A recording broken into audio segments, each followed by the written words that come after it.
Hello दोस्तों, कैसे हैं आप सब। चलिए शुरू करते हैं। आज हम क्या देखने वाले हैं। जब एक सीए फाइनल स्टूडेंट पेपर देता है तो पेपर देने से पहले जो टाइम होता है या ड्यूरिंग द पेपर वो कौन कौन सी ऐसी गलतियां करता है जिसकी वजह से 80 प्लस से ज़्यादा जो स्टूडेंट है वो फेल होते हैं।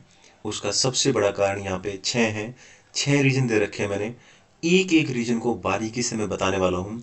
ध्यान से देखना। अगर ये गलतियां आप कर रहे हो, ठीक है, तो समझ लो कि फिर रिजल्ट पॉजिटिव नहीं आ सकता दोस्तों। टाइम रहते ये गलतियां ठीक कर लेनी है, ठीक है। तो चलिए शुरू करते हैं। तो ये मिस्टेक नहीं करनी है। अगर ये गलतियां नहीं की ना, फिर आपको पास होने से कोई नहीं रोक सकता। इनको आप लिख लेंगे A4 साइज पेपर पे, या इसकी पीडीएफ मैं शेयर कर दूंगा, ठीक है ना। एज इट इज आप लिख लो और अपने A4 साइज पेपर पे लिख के और रूम के अंदर चिपका लो कि भैया ये गलती मेरे से होनी नहीं चाहिए।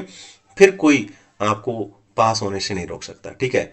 तो सीए फाइनल में फेल होने के पीछे सबसे बड़े 6 कारण, जो कि 80% से ज्यादा स्टूडेंट की वजह से, मतलब 80% से ज्यादा स्टूडेंट को यही कारण फेल कराते हैं, ठीक है। तो मोर देन 80% स्टूडेंट। चलिए बात करते हैं। पहला रीजन, सबसे पहला रीजन है दोस्तों सिलेबस। बहुत सारे स्टूडेंट ऐसे होते हैं, ठीक है ना, जो सिलेबस ही 100% कंप्लीट नहीं करते हैं, ठीक है। वो सिलेबस ही नहीं करते हैं। अब सिलेबस मान लो उन्होंने 80% कंप्लीट किया, ठीक है ना। अब पेपर में परफॉर्म करेंगे 60%, वो भी कहीं ना कहीं ढंग से नहीं करेंगे। इसी वजह से पेपर में नंबर आ जाते हैं 40 से 45 नंबर। और अगर कोई 100% सिलेबस, ठीक है, करना चाहिए, और अगर कोई 70% सिलेबस करता है, पेपर में परफॉर्म करता है 50%, 55%, और नंबर आते हैं वही 35 या 40 के बीच में। यही वजह है, ठीक है, कि सबसे पहला रीजन फेल होने का सबसे बड़ा, ठीक है ना, सिलेबस कंप्लीट ना करना होता है। तो सिलेबस हमेशा कंप्लीट करना है दोस्तों। पहले जिन भी टीचर की आप क्लासेस लेते हैं, जैसे एग्जांपल लेते हैं, मान लेते हैं आईडीटी की बात करते हैं। तो आईडीटी की आपने किसी सर की क्लासेस ली, ठीक है। तो उनका जो भी कंपाइलर है, जो भी नोट्स हैं, ठीक है, तो आपको पहले ये चेक करना है कि भैया 100% अपनी कोचिंग कंप्लीट होने के बाद साथ में फिर आप ये चेक करना, जब आप पढ़ो ना खुद से, ठीक है ना, फर्स्ट टाइम, तो आप ये भी चेक करना कि कंपाइलर के अंदर सारे के सारे क्वेश्चन स्टडी मैट के, जो स्टडी मैट के इलिस्ट्रेशन के हैं या टेस्ट योर नॉलेज के हैं, सारे प्रैक्टिकल क्वेश्चन हैं। आंसर है यस तो ठीक है, नहीं तो एक अलग से रजिस्टर लगा लो, और जो एक्स्ट्रा क्वेश्चन है चैप्टर वाइज वो वहां पे आप कर लो, ठीक है ना, एक अलग से रजिस्टर आप लगा लो, ठीक है ना। दूसरी जो चीज है, अगर मान लो नोट्स हैं, तो नोट्स आप चेक करो, ठीक है ना। ऐसा तो नहीं कि कोई कॉन्सेप्ट छूट गया हो, ठीक है ना। कई बार ऐसा होता है कि कोई कॉन्सेप्ट नहीं है मान लो, ठीक है, नोट्स के अंदर, तो फिर आप स्टडी मैट से वो कॉन्सेप्ट आप अपनी बुक के अंदर ऐड कर लो, या अलग से उसका भी रजिस्टर लगा लो, ठीक है ना। और उस पर लिख लो कि भैया एडिशनल कॉन्सेप्ट्स जो मेरे जो है नोटबुक में नहीं है, ठीक है। तो उससे क्या होगा, 100% कवरेज हो जाएगा सिलेबस का, है ना। तो सिलेबस कंप्लीट होएगा तभी रिजल्ट भी बढ़िया आएगा, है ना। तो पहला सबसे बड़ा कारण होता है दोस्तों सिलेबस। तो ये आप देख लेना, कहीं आप तो ये गलती नहीं कर रहे हो कि सिलेबस ही कंप्लीट नहीं हो रखा है, ये वाली बात, ठीक है। दूसरी जो चीज आ जाती है, दूसरा जो सबसे बड़ा कारण होता है वो होता है लैक ऑफ कॉन्फिडेंस। आपने कई सारे लोगों से, आप भी बात करते होंगे, अपने दोस्तों से बात करते होंगे। जब बात करते तो अरे यार पढ़ने का मन नहीं कर रहा भाई, भाई पता नहीं क्या हो रहा है, ठीक है ना। भाई मैं तो मोबाइल उठा के बैठ जाता हूँ, फिर 3 4 घंटे उसी में चले जाते हैं, ठीक है ना। और डे बाई डे कॉन्फिडेंस और ज्यादा कम होता जा रहा है, भाई क्या करें, ठीक है ना। मतलब फिर ऐसा होता है कि दोस्तों के साथ बस बातें ही होती हैं खाली, ठीक है, पढ़ाई नहीं होती है। अब इसके पीछे का सबसे बड़ा कारण बताऊं क्या होता है, ठीक है ना, कि कॉन्फिडेंस की कमी क्यों डे बाई डे कम होती चली जाती है, कॉन्फिडेंस कम होता चला जाता है। इसका सबसे बड़ा कारण होता है दोस्तों रेगुलर स्टडी ना करना, ठीक है ना। कोई भी अगर रेगुलर स्टडी कर रहा है, ठीक है ना, स्टडी कर रहा है, पता है पढ़ाई का या किसी भी चीज का एक खास बात होती है, पता है, अगर हम उस चीज से जुड़े रहेंगे ना, वो चीज उतनी ही खास होती चली जाएगी। जैसे मान लो हमारा कोई दोस्त है, हम अपने दोस्त से रेगुलर मिलेंगे, डेली बात करेंगे, तो दोस्ती और गहरी हो जाएगी। वैसा ही कॉन्सेप्ट पढ़ाई के ऊपर भी एप्लीकेबल होता है।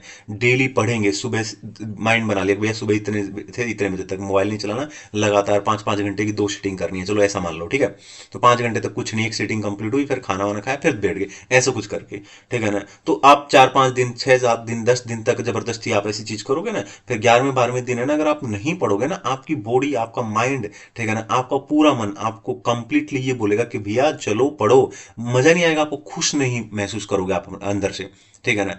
कुछ भी अच्छा नहीं लगेगा आपको जब तक आप पढ़ोगे नहीं, ये ऑटोमेटिकली नेचर है। तो इसलिए लैक ऑफ कॉन्फिडेंस का सबसे बड़ा कारण होता है दोस्तों, ठीक है ना, रेगुलर स्टडी ना करना। तो अब आप ये चेक कर लो कि आप तो ये गलती नहीं कर रहे हो ना, ठीक है ना, कहीं आप रेगुलर स्टडी नहीं कर रहे हो। पता लगे कि किसी दिन पढ़ लिया, मन किया तो किसी दिन नहीं पढ़ा, किसी दिन पढ़ लिया किसी दिन नहीं पढ़ा, और फिर दोस्तों से फोन पे वही बातें चल रही कि अरे यार भाई मन नहीं कर रहा पढ़ने का, भाई देखते हैं यार ये बात वो बात, चल वहां चलते हैं। फिर वही बातें कि चलो यार लाइब्रेरी ज्वाइन कर लेते हैं, वहां पढ़ लेंगे, फिर वहां पर भी बातें, ठीक है ना, 10-10 चाय पीना, ठीक है, मतलब मैं एक जनरल बात बोल रहा हूँ, ठीक है ना। आई होप आप चीजों को समझ पा रहे होंगे, ठीक है। अब ये आपने चेक कर लिया, अब अगले पे चलते हैं। अब तीसरा सबसे बड़ा कारण होता है दोस्तों, ठीक है ना, सेट लो टारगेट। इसका क्या मतलब होता है? इसका मतलब होता है, देखो बहुत सारे स्टूडेंट क्या करते हैं ना, जो फेल होते हैं, उसका सबसे बड़ा फेल होने का कारण एक ये भी होता है, ठीक है ना, कि भैया टारगेट ही बहुत लो रखते हैं। मान लो किसी स्टूडेंट ने सोचा कि यार आईआईटी के अंदर मेरे को 60 नंबर लेके आना है। अब आप सोचो, जो जो स्टूडेंट ये सोच रहा है दिमाग में कि मेरे को 50 नंबर लेके आने हैं, 60 नंबर लेके आने हैं, तो वो पढ़ाई भी उसी हिसाब से करेगा, उसका माइंड भी उसी हिसाब से काम करेगा कि यार चलो, मन भी उसी हिसाब से लगेगा पढ़ाई में कि यार 60 नंबर तो लेके आने हैं, आ जाएगा कोई दिक्कत नहीं है, ठीक है ना। तो वो फिर ना एक तरीके से सिलेक्टिव स्टडी करने लगता है, ठीक है ना। मान लो कंपाइलर में 20 क्वेश्चन है, तो 20 में से वो 15 बना लेगा, 5 छोड़ देगा, ये सोच के कि यार ये 60 ही नंबर लेने हैं, कौन सा मेरे को 100 में से 100 नंबर लेके आने हैं। पर ऐसा नहीं सोचना है, ठीक है ना। आपको टारगेट हाई रखना है। जैसे मान लो आपने सोचा कि आईआईटी में यार मेरे को ना 90 प्लस नंबर लेके आने हैं। अब इसका मतलब एक बात आपके दिमाग में तुरंत क्लिक करेगा, आपका दिमाग आपको तुरंत बोलेगा क्या, कि भैया 90 प्लस नंबर का टारगेट रखा है ना, तो इसका मतलब है कुछ भी नहीं छोड़ सकता, एक एक वर्ड मुझे पढ़ना पड़ेगा, मुझे सारे के सारे जो सर की कोचिंग ली है उनके नोट्स, ठीक है ना, उनके कंपाइलर के सारे क्वेश्चन करने पड़ेंगे मुझे, ठीक है ना, हर चीज, मतलब आपका दिमाग खुद ब खुद बोलेगा, ठीक है ना, ऐसा क्योंकि टारगेट आपका बड़ा है, ठीक है ना। तो इसलिए टारगेट जरूर देखना कि ऐसा तो नहीं है ना किसी पेपर के लिए आपने टारगेट बिल्कुल ऐसा रखा है कि अरे इसमें 40 नंबर तो ले लूंगा, गारंटी है उसमें 40 नंबर पक्का नहीं आएंगे, ठीक है ना। क्यों? क्योंकि टारगेट ही इतना छोटा लेके रखा है आपने, ठीक है।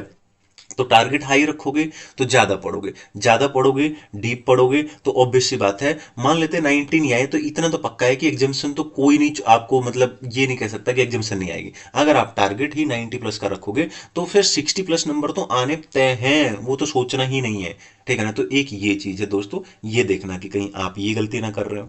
अगली, ठीक है ना, अब मैंने बहुत सारे लोगों को देखा है, ये तो भयंकर गलती है दोस्तों, ये जरूर चेक कर लेना, आप लिख लो इसको, इसको ना मार्क कर लो। ये गलती बहुत लोग करते हैं आजकल, ठीक है ना, बहुत ज्यादा, ये सबसे ज्यादा गलती करते हैं। क्या है ये? रिटन प्रैक्टिस नहीं करते। रिटन प्रैक्टिस का मतलब, जैसे आईडीटी है मान लो, ठीक है ना, अब आईडीटी एक प्रैक्टिकल सब्जेक्ट है। अब बहुत सारे लोग क्या करते हैं ना, ठीक है ना, ये स्पेशली वे ज्यादा लोग करते हैं जिनके कई सारे अटेम्प्ट लग चुके हैं, ठीक है ना। अब वो ये सोचते हैं यार मैंने पहले पहले भी 10 बार पढ़ चुका हूँ आईडीटी, वही कंपाइलर है, वही सब कुछ है। वो ना रीडिंग करने लगते हैं क्वेश्चंस की, ठीक है ना, क्वेश्चन रीड करेंगे, आंसर देखेंगे, वो कहेंगे यार आता तो है, ठीक है ना, फिर दूसरा क्वेश्चन रीड करेंगे, आता तो है।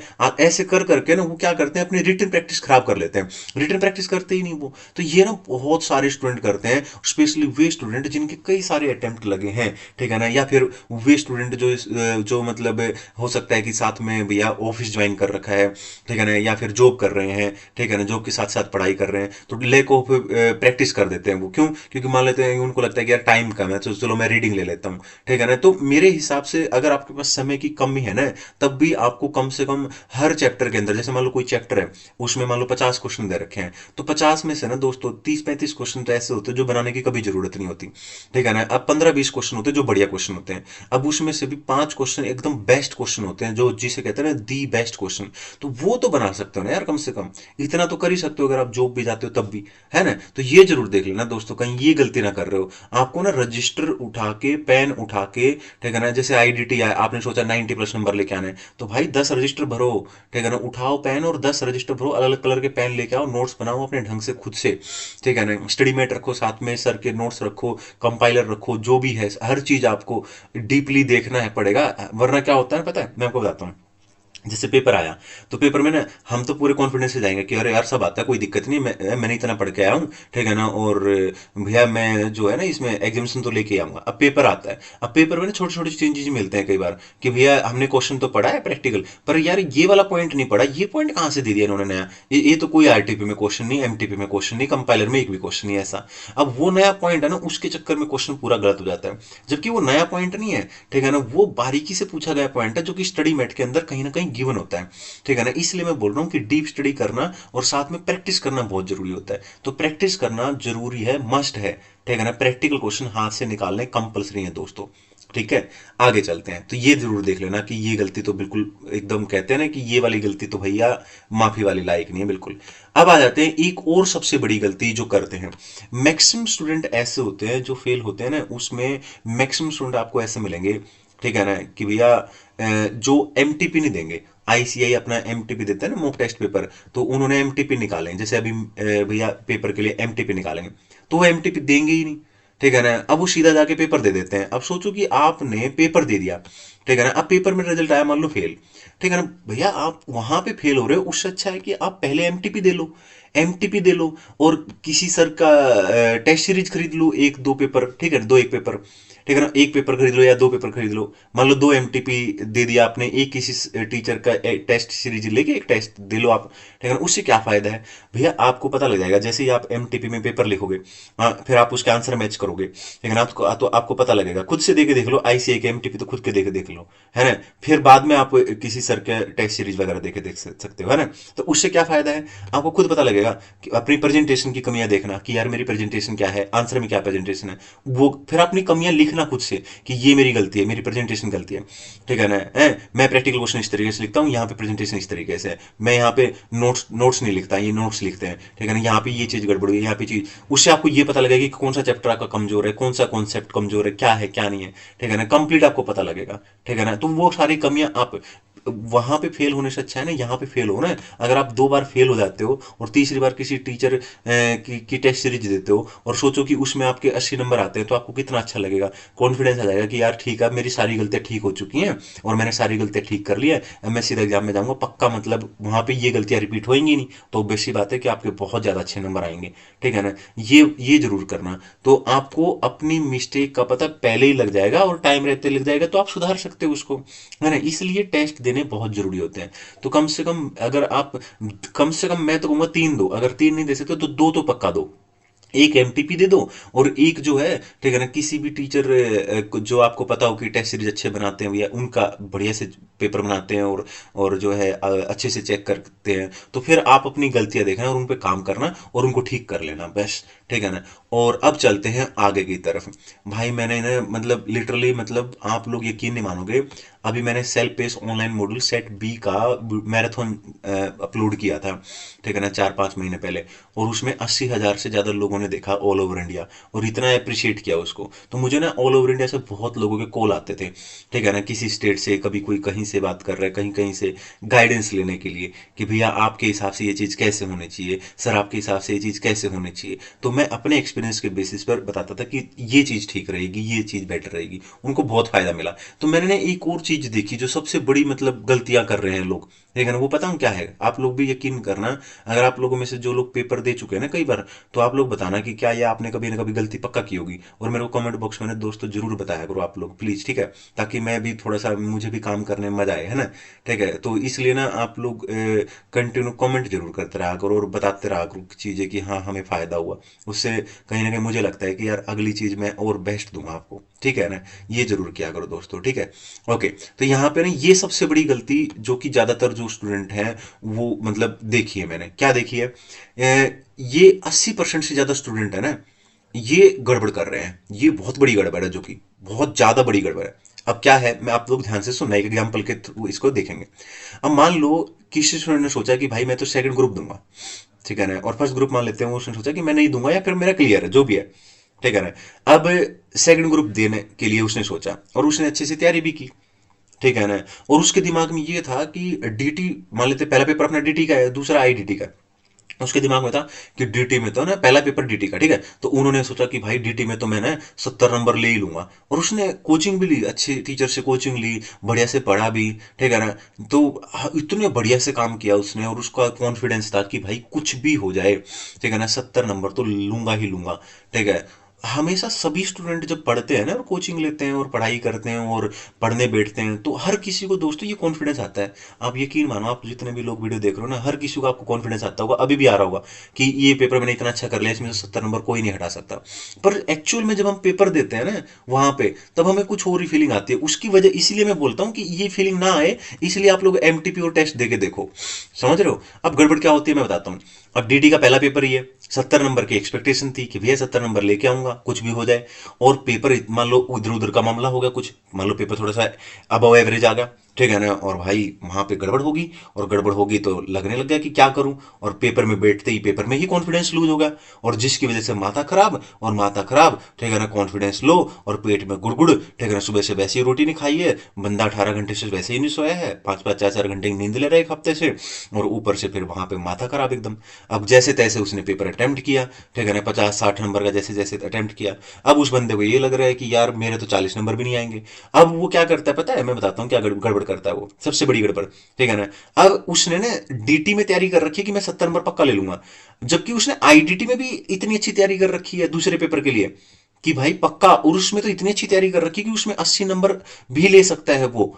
लेकिन अब क्या करता है वो, ठीक है ना, अब पता क्या करेगा, उसको लगेगा यार 40 नंबर आ सकते हैं इसमें, भी पता नहीं आएंगे कि नहीं आएंगे। आप गारंटी बताता हूँ, अगर आपने 70 नंबर सोचा है ना तो 40 नंबर आ जाएंगे, टेंशन मत लो आप, है ना। अगर कभी ऐसा होता भी है तो आप, अब ऐसा होएगा, वो घर पे जाके फील कराएगा, और पूरा पेपर में जैसे ही पेपर देके बाहर आएगा ना, मायूसी, और यही सोचता रहेगा, और अपने आप को फील करा लेगा पूरा ढंग से कि हाँ भाई मेरा तो गड़बड़ हो गया मामला, और पूरा लो फील करा लेगा अपने आप को। ऐसा महसूस करा देगा जैसे मेरे अंदर बुखार सा हो रखा है, पूरा डिमोटिवेट कर लेगा अपने आप को, माइंड को विचारों से भर लेगा, ठीक है ना। अब यही कारण है कि घर पे आते ही पढ़ेगा नहीं बिल्कुल। 1.5 दिन का टाइम होता है। अब जो आईडीटी 80 नंबर पक्का दे देगा उसको, क्यों? क्योंकि पहला पेपर बेकार आ गया, आईडीटी का पेपर वैसे ही भैया पेपर नॉर्मल आता है, ठीक है ना, और क्योंकि उसने उसमें भी तैयारी अच्छी कर रखी है 80 नंबर की। अब भैया डीटी गंदा गया है, चलो मान लिया उसमें 40-45 तो आ ही जाएंगे ना, ठीक है ना, लेकिन डीटी में पक्का उसके 80 नंबर की तैयारी की है, तो उसमें पक्का उसके 60-70 नंबर आ जाएंगे।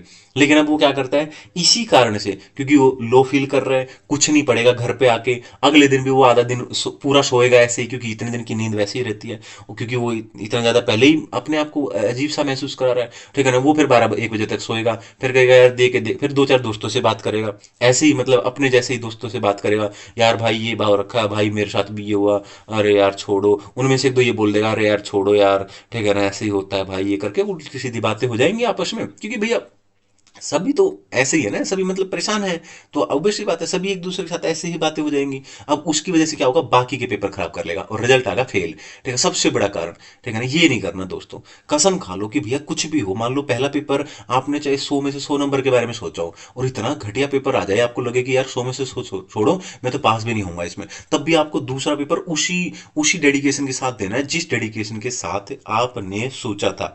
कि क्यों? क्योंकि भैया आईडीटी का पेपर पक्का आपको एग्जामेशन दिला देगा। अब मान लो कि आप ग्रुप में पास नहीं हुए, ठीक है ना, भगवान न करे कि भैया देखो मान लेते हैं आप फर्स्ट ग्रुप क्लियर था आपका, और सेकंड ग्रुप के लिए आप अपीयर हुए थे, आपका डीटी का पेपर की वजह से मान लेते हैं आप पास नहीं हुए, ठीक है ना, पास नहीं हुए, समझ में आता है। लेकिन आईडीटी में अगर एग्जामेशन आ गई दोस्तों, तो फिर आपको कितना फायदा होगा अगली बार जब आप पेपर दोगे? क्या फायदा होगा? एग्जामेशन आई है, एक तो एग्जामेशन आने की वजह से अब आपको उतने नंबर नहीं चाहिए दोनों पेपर के अंदर, और दूसरी बात क्या है, पहला पेपर डीटी का हुआ जिसमें बहुत सारी छुट्टियां होंगी, ठीक है ना, आप जितने चाहे दिन लेके अच्छे से पेपर दे सकते हो दूसरी बार। और दूसरी बात क्या है ना, आईडीटी के पेपर का आपको देना नहीं है, तो बीच में अच्छा खासा टाइम मिल जाएगा, आईबीएस का पेपर बहुत बढ़िया से आप करके आप आईबीएस निकाल सकते हो, तो इस तरीके से आपको फायदा मिल जाएगा। लेकिन अगर आप इस तरीके से डिमोटिवेट कर लोगे, सेम सिचुएशन अगली बार फिर होगी, तो फिर क्या करोगे?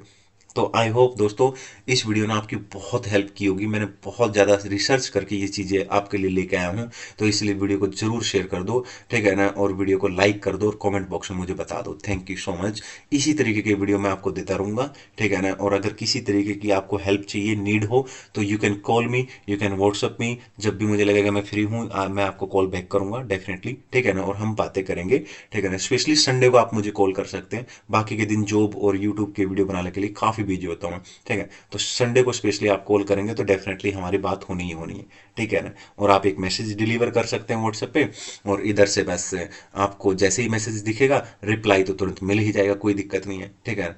और मैं आपको इसी तरीके के मोटिवेटेड वीडियो और जो गलतियां हैं उनसे बचाने के लिए आपको वीडियो देता रहूंगा, ठीक है ना। इसलिए वीडियो को लाइक कर दें, कमेंट करके मुझे बता दें कि कौन सी गलती आप अभी कर रहे थे, और आप इनका ध्यान रखेंगे, प्रॉमिस करें मुझसे। Thank you so much.